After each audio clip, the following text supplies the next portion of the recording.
Library components are just a group of pre-made videos and graphics, so you can customize them out as well. So in order to do that, let's just go on to the library right here, and I'm just going to go and choose the Camtasia 2020 library that I have right here.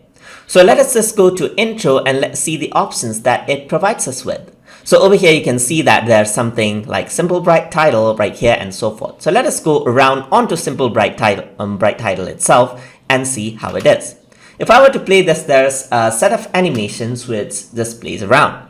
But over here, if you were to notice this is actually a group.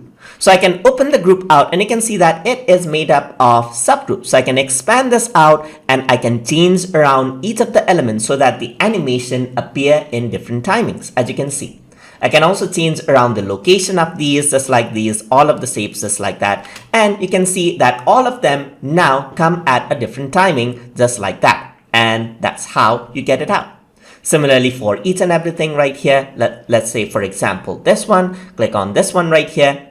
It is a group. I can bring the text forward in the beginning itself, or I can add in other elements over here as well. Let's say, for example, I can go around here onto, let's say on my library, I'm going to go to my TutorTube library. I'm going to bring in footers inside it. So I can do that as well and arrange it out according to what I like.